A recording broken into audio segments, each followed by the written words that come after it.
I'm Elyse. And I'm Kendra. And we are two of the sisters from SixSistersStuff.com. And today we are making red velvet crepes. These are the ultimate Valentine's Day breakfast. They are. Possibly dessert if you want them for dessert, because they are sweet enough and delicious enough to work as dessert too.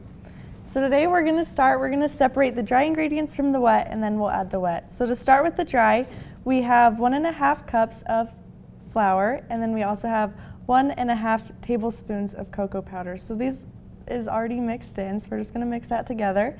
And then with this, we're going to add 1 teaspoon of baking powder, and also this is a ½ teaspoon of baking soda. So we're going to mix this all together, and it's going to be a little bit bumpy, but that'll mix out when we mix in the wet. And then for the wet part, we already have 2 cups of buttermilk in this bowl, and then we're also going to add 1 1/4 cup of milk. My husband and I have 3 kids, so Valentine's Day isn't ever as eventful as I hope it's going to be. So this is perfect for breakfast in bed or to make together, because we tend to have our Valentine's dates from home. Yeah. So Perfect, stay-at-home date. And then in this bowl we have melted butter and sugar. There's 3 tablespoons of sugar and 2 tablespoons of butter. So we're just going to mix this in. The good stuff. that's how you know it's good, butter and sugar. And then we're going to add 1 teaspoon of vanilla. And you could use pure vanilla, you could use whatever brand you happen to have on hand at home, but if you're going to use an imitation vanilla, I would maybe double the amount of vanilla you're putting in, just to be sure to get that flavor. And then 1 egg. Do you want to crack the egg? I can do that. You're good at it. My kids always want to help with that part, but we've got it down. Gonna add a crunch to your crepes. And then we're gonna add 1 tablespoon of red food coloring. So even though they're red, they're still chocolatey? They're still chocolatey. There they're you so go. good. Secret ingredient. Your significant other will be so impressed once you get one. Yeah, as I am, I'll eat these alone this year. I'm just kidding. Okay, so we're just gonna mix this into the dry.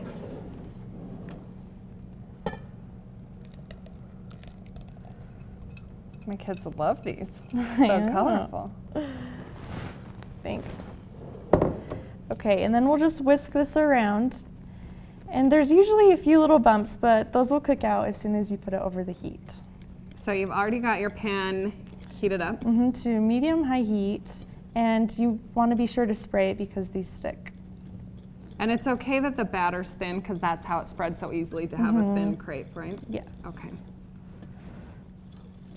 And you could add more food coloring if you want a little more red. Pink's kind of fun too for Valentine's it's all Day, Valentine's right? color. That all tastes good. And if it's not liquidy enough, you can also add a little more milk and it won't hurt it. So. Yeah, thin it out. All right, now that your butter is all mixed together, you're just going to take about a 1/4 cup of it, and you're just going to spread it around in your pan. And even though it's pink right now, the longer it cooks, they'll actually turn a dark red color. Yes. So after it's all spread about, and it's a pretty thin layer, you're just going to put it back on the heat, and this will take about 30 to 45 seconds, and you're just going to kind of want to watch the edges because they start to harden, and that's when you want to kind of start getting them off. So a rubber spatula probably works best Where this. it's most flexible. Okay. And they'll be pretty thin, but it's similar to a pancake that the bubbles kind of come up and pop when you know it's done on one side. Yep. And so once it's done on one side, you're going to flip it over. So now that you've flipped it, once it looks fully cooked on this side, you're just going to fold it over and put it on your plate. And then we're going to fill it. The filling is possibly the best part. It really is. I could eat it with a spoon. So it's really easy to make. It is just 1 block of cream cheese, and I've whipped it to make it easier to mix. But then I've got a ½ cup of powdered sugar. And it seems a little thick, but that way it'll kind of stay together inside your crepe because you don't want it filling falling out. And then a teaspoon of vanilla.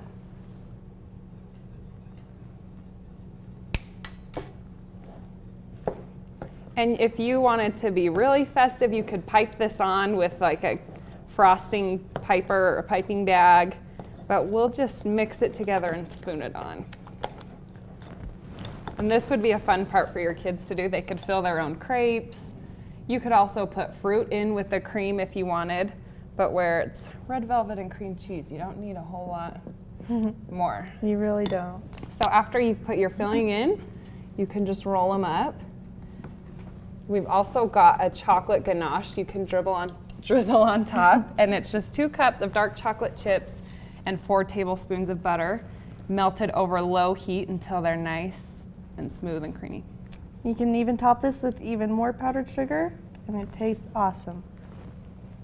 There you go, the perfect Valentine's breakfast or dessert, and this video is brought to you by Macy's, the home of happy shopping.